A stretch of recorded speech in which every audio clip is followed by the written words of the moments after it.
Je n'aurais jamais imaginé que ma vie changerait aussi radicalement après que Pierre ait décidé de se remarier. J'avais 17 ans lorsqu'il m'a présenté Amélie. Je me souviens de cette soirée dans ses moindres détails, un restaurant au centre-ville, une lumière tamisée, et son sourire qui semblait alors sincère et chaleureux. Amélie était plus jeune que Pierre de 15 ans, elle avait 35 ans et travaillait comme agent immobilier dans une agence prestigieuse. « Antoine, j'espère que nous deviendrons de bons amis », m'a-t-elle dit en me tendant la main. Ses doigts étaient froids, et sa poignée de main a duré un peu plus longtemps qu'elle n'aurait dû. J'ai mis cela sur le compte de la nervosité. Après tout, on ne rencontre pas tous les jours le fils presque adulte de son futur mari. Le mariage a eu lieu 3 mois plus tard. Tout a été modeste et rapide, une cérémonie à la mairie, suivie d'une petite fête pour les proches et amis. Amélie a insisté pour que nous emménagions dans une nouvelle maison, elle l'avait elle-même choisie grâce à son agence. Une grande maison à 2 étages dans une banlieue calme de Portland. Ici, nous commencerons une nouvelle vie, a-t-elle dit en franchissant le seuil pour la première fois. Les premières bizarreries ont commencé environ 1 mois après notre emménagement. Amélie entrait souvent dans ma chambre sans frapper, soi-disant pour apporter du linge propre ou me demander si j'avais faim. Parfois, je me réveillais au milieu de la nuit et constatais que la porte était entr'ouverte, bien que je sois sûre de l'avoir fermée avant de me coucher. Elle pouvait passer des heures à me poser des questions sur l'école, mes amis, mes hobbies, manifestant un intérêt qui semblait excessif même pour une belle-mère attentionnée. Pierre était trop pris par son travail pour remarquer quoi que ce soit d'inhabituel. Il dirigeait une entreprise de construction et rentrait souvent tard ou partait en déplacement. « Je suis si heureux que vous vous entendiez bien », disait-il quand Amélie racontait nos dîners ou nos soirées cinéma. Je ne voulais pas le décevoir et je gardais le silence sur mon malaise grandissant. À la fin du 1er mois de cohabitation, Amélie a commencé à m'offrir des cadeaux, des vêtements coûteux, le dernier modèle d'iPhone, voire un abonnement dans une salle de sport prestigieuse. « Tu mérites ce qu'il y a de mieux, Antoine », disait-elle en me regardant droit dans les yeux. Dans ces moments-là, son regard me mettait mal à l'aise, mais je me convainquais qu'elle essayait simplement de devenir une bonne belle-mère. La situation a commencé à évoluer lorsque j'ai remarqué qu'Amélie cherchait à me toucher à chaque occasion, poser une main sur mon épaule, ajuster le col de ma chemise, ou m'effleurer en passant. Chaque contact me faisait frissonner intérieurement.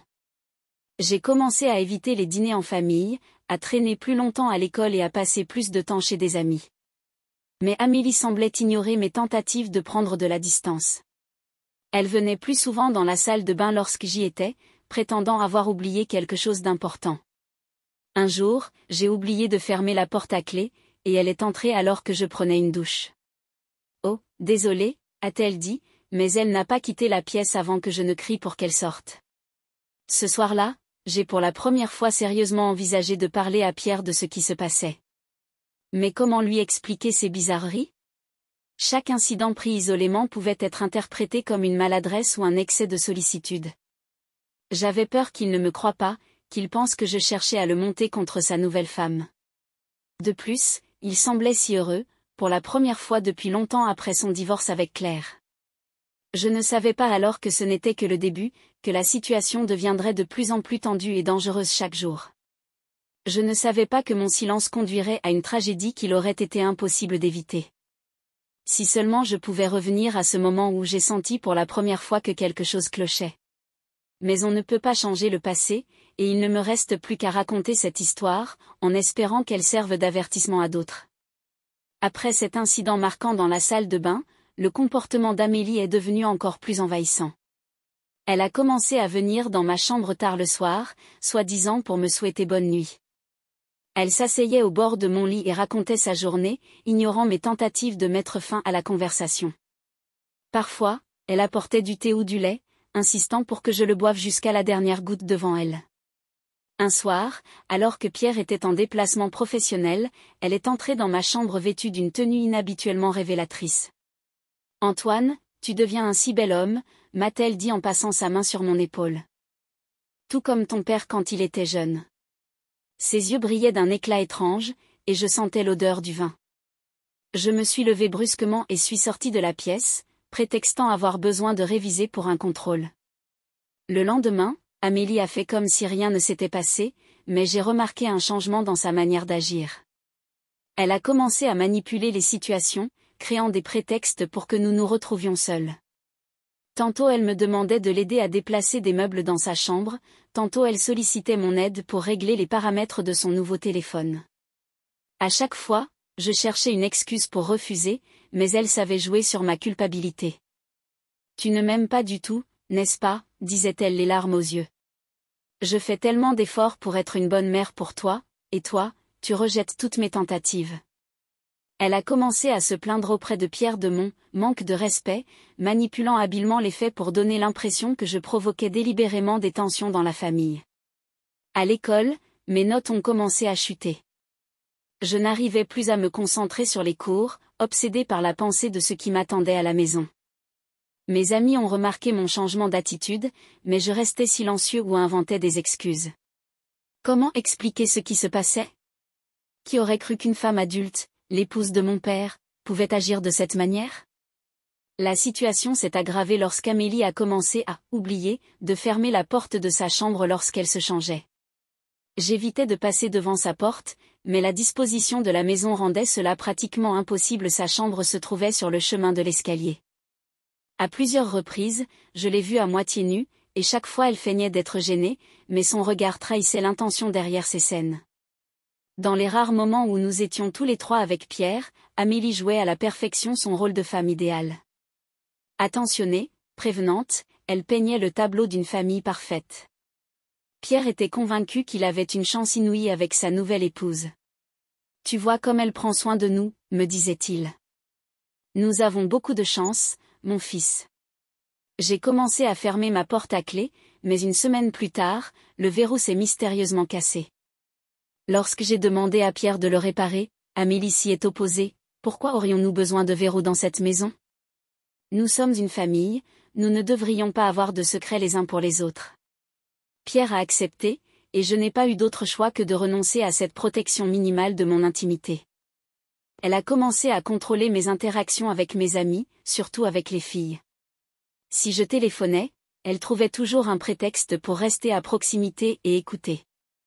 Quand je parlais de mes projets après les cours, elle inventait aussitôt des obligations familiales nécessitant ma présence à la maison. À la fin du 2e mois de notre vie commune, je ne dormais presque plus la nuit. Le moindre bruit dans le couloir me faisait sursauter. J'ai installé la caméra de mon téléphone pour surveiller la porte, et j'ai découvert qu'Amélie venait effectivement la nuit et restait debout près de mon lit, me regardant dormir. Cette révélation m'a terrifiée, mais je ne savais toujours pas comment affronter cette situation sans briser notre famille et blesser Pierre. Avec la révélation des visites nocturnes d'Amélie, ma vie s'est transformée en un véritable cauchemar.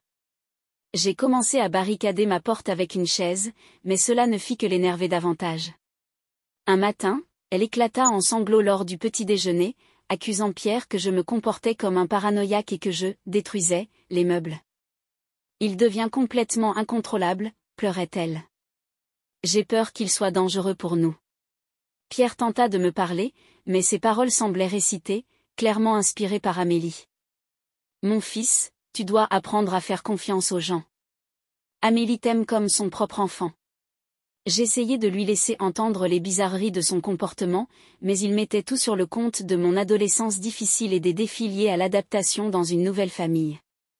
Amélie commença à agir de manière plus directe. Elle pouvait entrer dans ma chambre en pleine nuit sous prétexte qu'elle avait mal dormi et essayait de s'allonger à côté de moi. Quand je m'opposais, elle menaçait de raconter à Pierre que c'était moi qui avais tenté de la harceler. « À ton avis, qui va-t-il croire ?» me murmurait-elle avec un sourire. Sa femme aimante ou un adolescent à problème? J'ai commencé à enregistrer chaque incident sur le dictaphone de mon téléphone.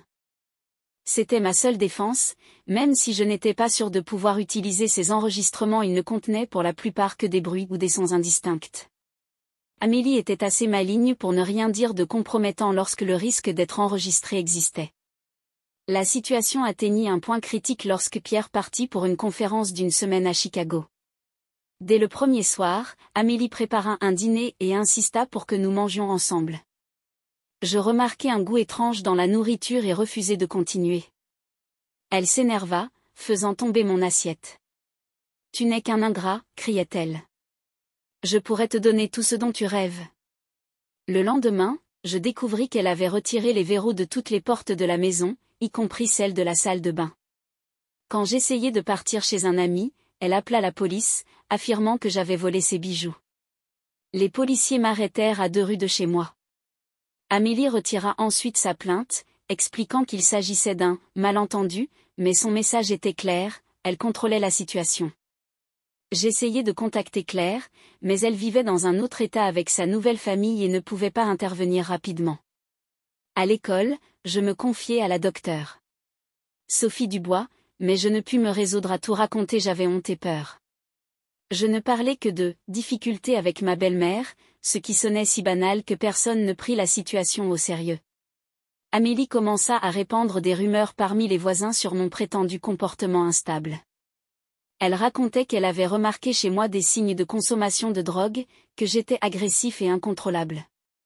Peu à peu, je me retrouvais complètement isolé, mes amis cessèrent de venir, les voisins me regardaient avec méfiance, et même les professeurs adoptèrent une attitude distante. Pour couronner le tout, elle fit installer des caméras de surveillance dans toute la maison, soi-disant pour des raisons de sécurité. Maintenant, je saurai toujours où tu es et ce que tu fais, me dit-elle avec ce même sourire inquiétant. Je compris alors que j'étais piégé, sans issue facile. Chaque jour était une épreuve de résistance, chaque nuit une lutte contre la peur et le dégoût. Cette nuit-là, je me suis réveillé en sentant quelqu'un me caresser les cheveux. Il était environ 3 heures du matin. En ouvrant les yeux, j'ai vu Amélie assise au bord de mon lit. Elle sentait l'alcool, et à la lumière tamisée de la lampe de chevet, ses yeux semblaient vitreux. « Chut !» murmura-t-elle en se penchant vers moi. Ne fais pas de geste brusque. J'ai tenté de me lever, mais elle m'a saisi le bras avec une force surprenante. Dans son autre main, j'ai aperçu une seringue. Ça va t'aider à te détendre, dit-elle en essayant de plaquer mon bras contre le lit. J'en ai assez de ta résistance. Ce soir, tout se passera comme je l'ai décidé. Je compris alors qu'elle n'était pas simplement ivre, elle avait complètement perdu contact avec la réalité. Pris de panique, je me suis dégagé et j'ai couru vers la porte, mais elle a attrapé mon t-shirt. Le tissu s'est déchiré, et j'ai entendu Amélie tomber par terre. Quand je me suis retourné, elle était déjà debout, tenant un éclat de la lampe de chevet brisée. Tu n'iras nulle part, souffla-t-elle, avançant vers moi. Tu seras à moi. Rien qu'à moi. Je me suis précipité vers les escaliers, mais elle m'a rattrapé en haut des marches. Une lutte s'est engagée. Amélie était plus forte qu'elle n'en avait l'air, et son désespoir lui donnait une énergie décuplée. Elle essayait de me frapper au visage avec l'éclat de verre, et je me défendais comme je pouvais. À un moment donné, elle a perdu l'équilibre. Je vis la peur dans ses yeux une seconde avant qu'elle ne commence à tomber. Tout se déroula comme au ralenti. J'ai tenté de l'attraper par le bras, mais mes doigts n'ont fait que glisser sur le tissu de son peignoir. Elle a basculé par-dessus la rambarde et s'est écrasée au rez-de-chaussée. Un bruit sourd. Puis le silence. Je suis resté figé en haut des escaliers, paralysé par l'horreur, incapable de bouger. Mon premier réflexe fut de fuir, mais je me suis forcé à descendre. Amélie était allongée, immobile, une mare sombre s'élargissant autour de sa tête. J'ai vérifié son pouls, il n'y en avait pas. Mes mains tremblaient lorsque j'ai composé le 911. Un accident s'est produit, ai-je dit à l'opérateur. S'il vous plaît, venez vite. Les heures suivantes sont floues dans ma mémoire. L'arrivée de la police et des secours. Les tentatives de réanimation, vaines. L'appel à Pierre, ses cris au téléphone. Les policiers qui me posaient les mêmes questions encore et encore. J'ai tout raconté, le harcèlement, les menaces, les événements de cette nuit-là. Ils ont trouvé la seringue dans ma chambre et des traces de lutte. Les caméras qu'Amélie avait installées pour me surveiller avaient enregistré son intrusion nocturne dans ma chambre. Quand Pierre est arrivé, il ne pouvait pas me regarder dans les yeux. Il oscillait entre le corps de sa femme et les policiers, tentant de comprendre comment cela avait pu arriver. C'est une erreur, répétait-il. Il doit y avoir une explication. Mais il n'y avait qu'une seule explication, et elle détruisit notre famille à jamais. On m'a emmené au poste de police pour donner ma déposition. Pendant l'enquête, il s'est avéré que la seringue contenait un puissant tranquillisant qu'Amélie avait acquis illégalement. Son téléphone contenait des dizaines de photos de moi en train de dormir, prises à différentes nuits. Dans son journal intime, ils ont découvert des écrits révélant l'ampleur de son obsession. Les jours qui suivirent se fondirent en un cauchemar interminable d'interrogatoires et d'expertise. La police saisit tous les appareils électroniques de la maison, ordinateurs, téléphones, caméras de surveillance. Les experts techniques récupérèrent des fichiers supprimés du téléphone d'Elena, révélant un tableau troublant de son comportement obsessionnel. On y trouva des milliers de photos de moi prises en cachette à l'école, dans la rue, à travers la fenêtre de ma chambre. Les enquêteurs découvrirent une cachette dans son armoire contenant des objets personnels volés dans ma chambre sous vêtements, brosse à dents, une brosse avec des cheveux.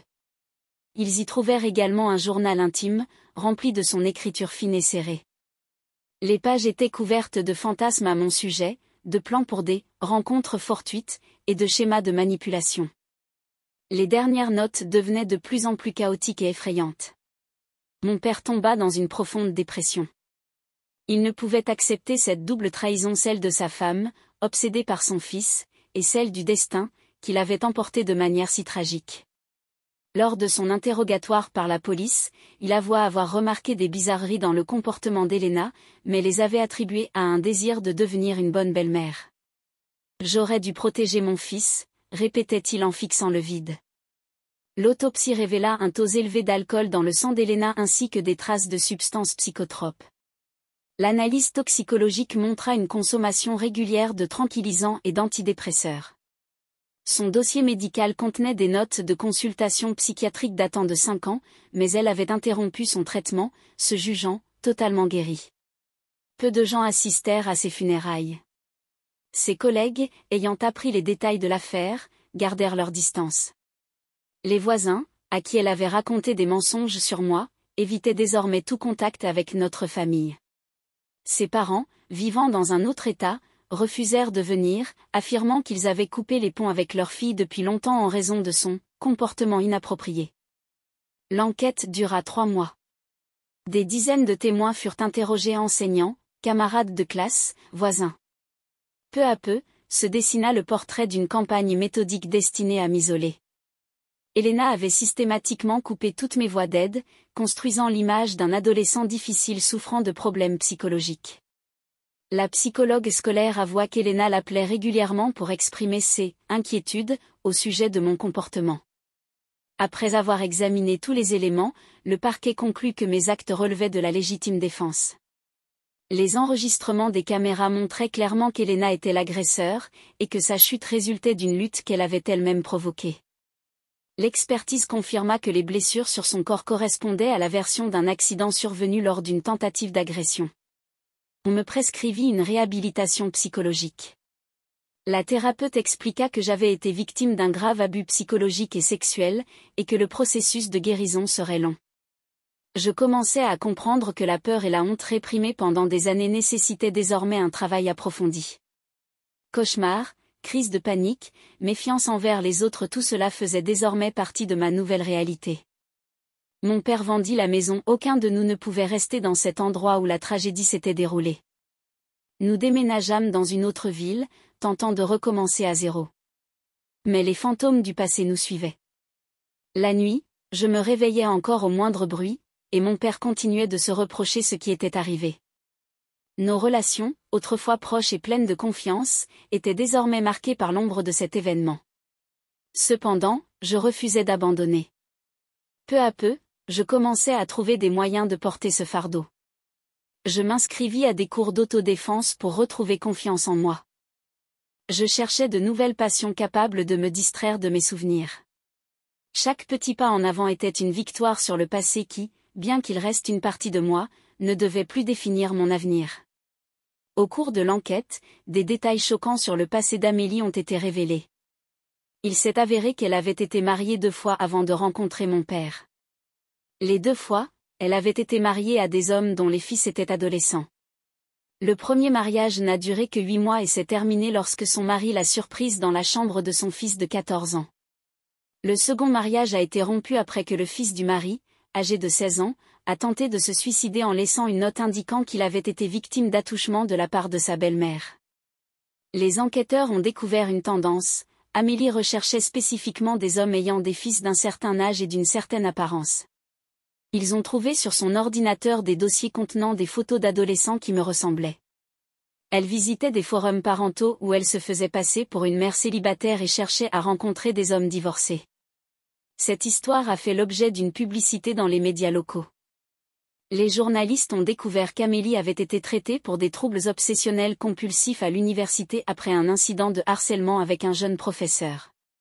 Ses anciens collègues de l'agence immobilière ont raconté des cas étranges où elle s'intéressait de manière inhabituelle à des familles ayant des fils adolescents lorsqu'elle faisait visiter des maisons. Dans son vieil ordinateur portable, ils ont trouvé des brouillons de lettres qui m'étaient adressées mais n'avaient jamais été envoyées. Dans ces lettres, elle fantasmait sur notre vie commune, planifiait une fuite dans un autre état, décrivait des scènes intimes.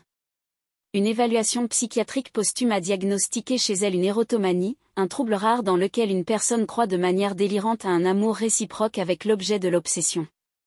Il s'est avéré que la rencontre avec mon père n'était pas un hasard. Amélie nous avait vus au centre commercial 3 mois avant la rencontre, fortuite, à son agence immobilière. Elle a cherché à savoir où nous habitions, a découvert le divorce de mon père et a délibérément orchestré une situation dans laquelle il est venu la voir spécifiquement pour l'aider à trouver une nouvelle maison. Les anciennes victimes d'Amélie ont commencé à la contacter après la couverture médiatique. Le tableau des crimes commis par Amélie était plus vaste qu'on ne le pensait au départ. Certains cas de harcèlement n'ont pas été signalés parce que les victimes avaient peur de la publicité ou n'étaient pas crues. Mon cas a été le premier où les actes d'Amélie ont été entièrement documentés par des caméras de surveillance et des preuves numériques. La police a découvert qu'Amélie était membre de groupes fermés en ligne où l'on discutait de fantasmes de relations sexuelles avec des mineurs.